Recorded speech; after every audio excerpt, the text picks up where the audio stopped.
Yeah, looking forward to this weekend's match against Sporting KC. Very, very difficult place to play. A team who is very strong at home. If you are not careful, things can get out of hand there really quickly. So it's a game, once again, we are preparing ourselves for. That will be difficult. It'll be tight. It'll be competitive.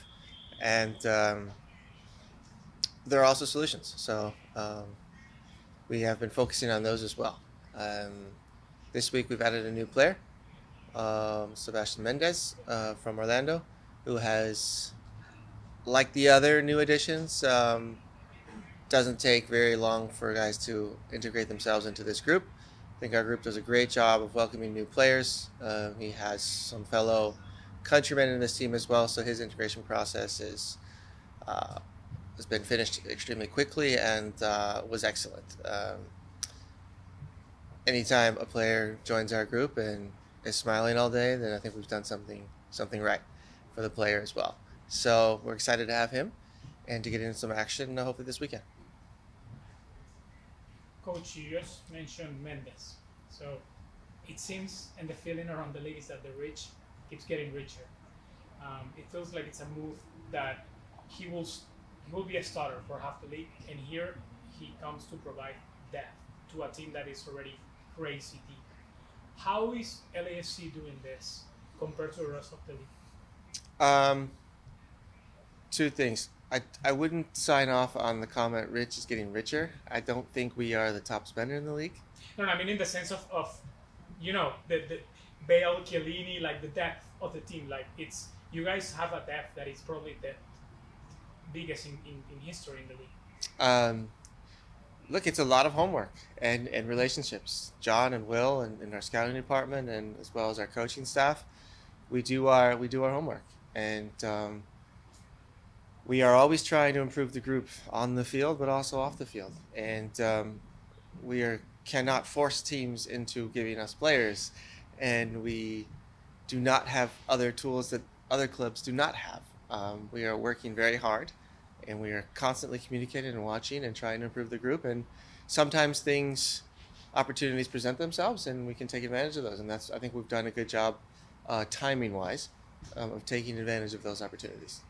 Another question: what do you see in him, and what does LAFC see in him that brought him?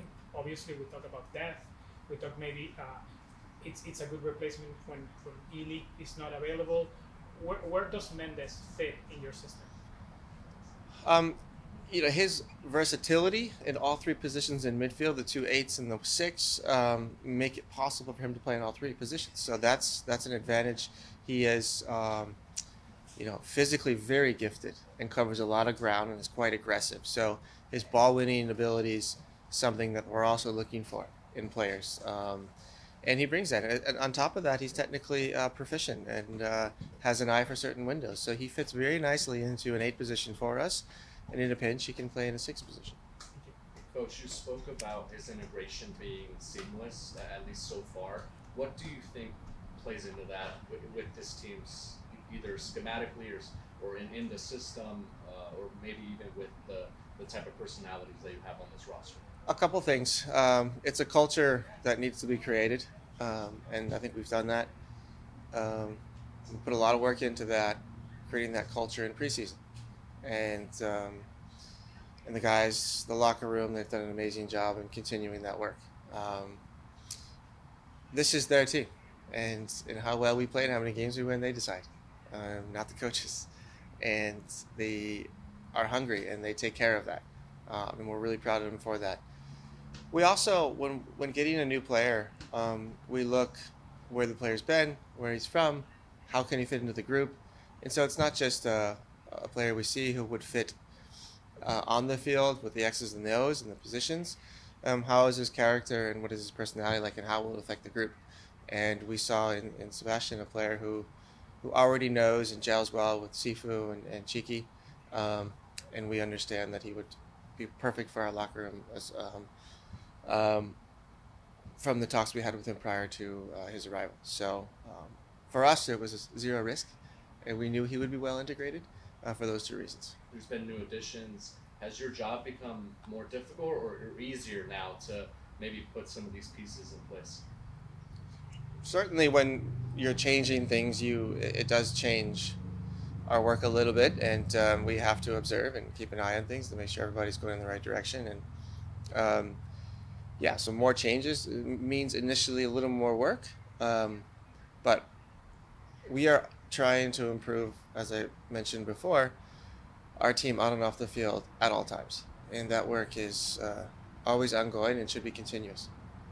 Coach, I wanted to talk about you in the sense of your first months as a head coach on MLS. We spoke at the beginning of the season, and you mentioned that relationship that you wanted to have with the players. And there are people first, then players. Problems are going to take care of themselves. I spoke with, for example, with Ilie, that he had many offers, but he decided LAFC after he spoke to you. For people that maybe don't know you as much, can you speak about what you've done here? That everybody that hears LAFC player just they rave about you and the personal relationship that you built here. I'm not sure I'm the right person to answer your question, but I'll try. And it's not just me. It's Mark Dos Santos, Ante Razov, Oka Nikolov. It's our entire staff, and everybody in our staff has a personal relationship with the players. And um, not everybody wants to speak to me every day. I'm fully aware of that. And so the opportunity, they can speak to others as well, and I think that's very important.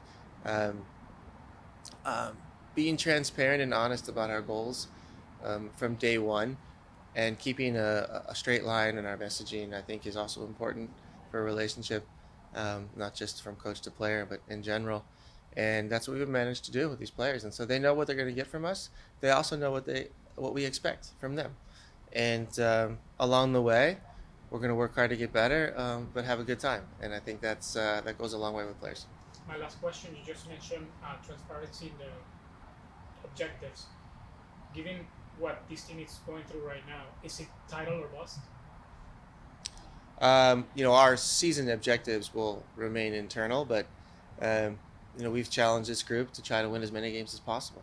Um, we don't want to leave points out there just to leave points out there to take a break. For me, there's no point in relaxing or taking a breather. It's every match we play, every time we put on the jersey, we have a job to do, and that is to be as successful as possible. Steve, you head into a consecutive road match, going back to the SKC. How important is for the team to get the result preparation for the rest of the second half of the season?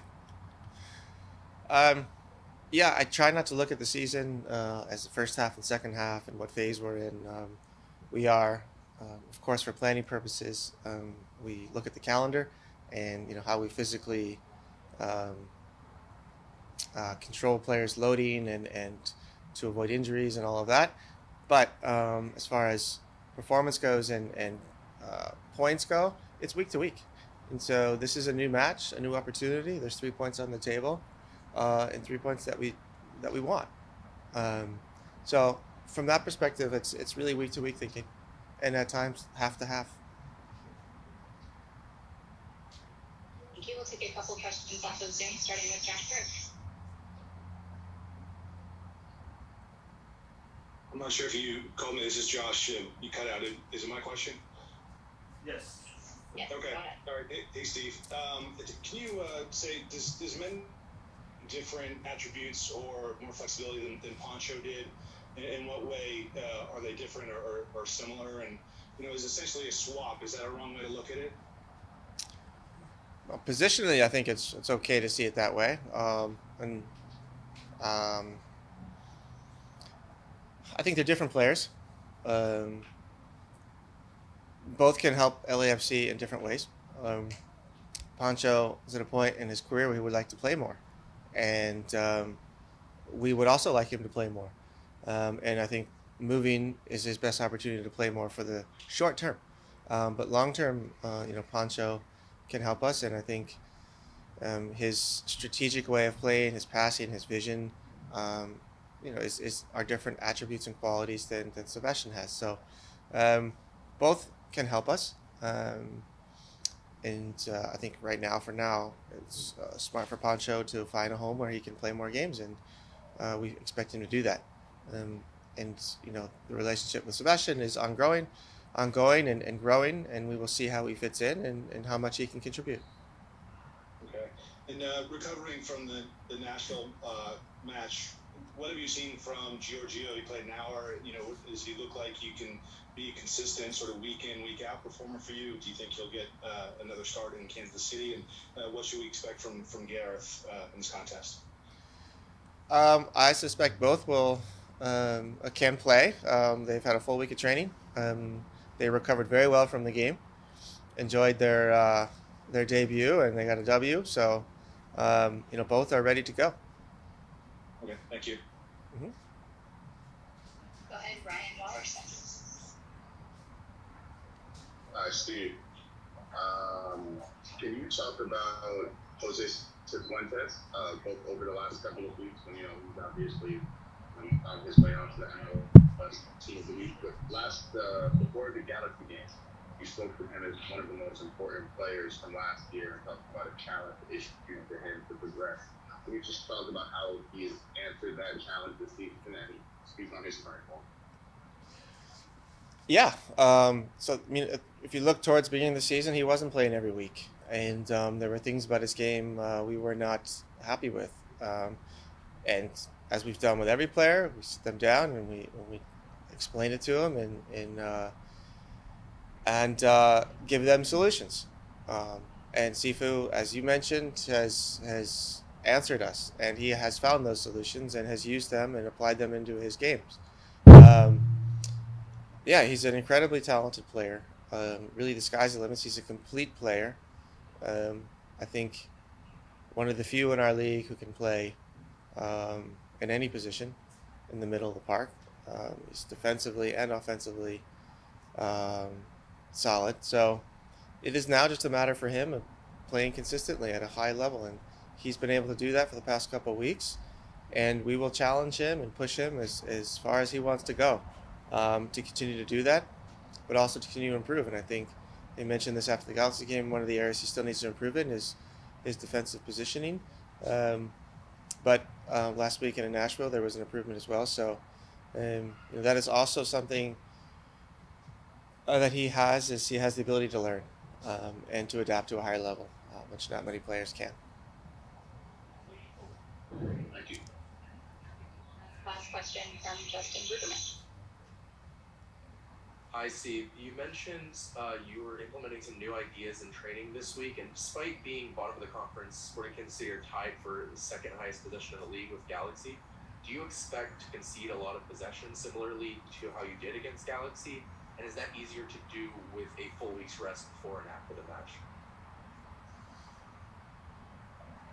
Every game has its own tale. I think if you look at the halves of the Galaxy game, they only had a lot of possession when we went up, which is completely normal. I don't know if Kansas City will have more possession than us. If they do, we will have answers. What we've tried to do this season is be well balanced in all phases. Whether we have the ball, we do not have the ball, or we're in transition in both directions. So we'll have solutions for any situation that comes our way. And at that moment, it just comes down to the players to perform and in those moments. Thank you.